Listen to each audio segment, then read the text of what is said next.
This is John Dunleavy at Monorail, and this is what I think the S&P 500 really is. Really, it is a collection of the 500 largest U.S. publicly traded corporations by market cap, and it's really comprised of 11 different sectors of the market. Some sectors of the market, as you probably know, perform better when the economy starts to slow than others. Other sectors of the market outperform during periods of growth. The reason owning the index is so important is because you get that diversification effect. Some do well, some do badly, and they kind of tend to offset each other. As Mr. Vogel said, you focus on owning the haystack when you buy the S&P 500. Some sectors are focused on consumer staples, probably one of the more defensive sectors of the market, meaning the economy starts to tank.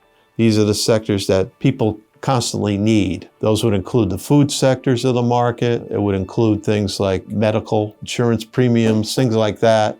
People are going to pay regardless of what the economy is doing, things that they absolutely need. Then there's a sector called consumer discretionary. Those are things where people got some money, they'll splurge, that could involve sporting equipment, could even include buying automobiles, things like that. Energy sector, that would include, the oil companies and things like that would be in the energy sector of the market. The other thing I'll say about the S&P 500 is the market is so much better covered from the stock analyst standpoint than, for instance, small caps, which may be only covered by 2 or 3 analysts. The big companies may be covered by a couple of dozen or more of stock analysts. So it's very easy to get comfortable with things like earnings estimates across the street because you're not relying on 1 or 2 guys. You've got a whole bevy of people that are following the company and are showing up for the earnings calls and the company visits and so forth. It just makes everything so much more efficient when you're dealing with the large companies because they're so much more focused than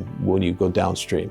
The Monorail app is really set up to invest in any stock or ETF. So if you want to own the S&P 500, the index, I can give you different ETFs. The most famous one was the original ETF that came into existence back in the early 90s, and that was called SPY, nicknamed Spider. Then there are others that have come up, VTI, but there's no shortage of ways to own that index. It's become quite popular. And as I said, I recommend focusing on passive and low-fee ETFs to own that index.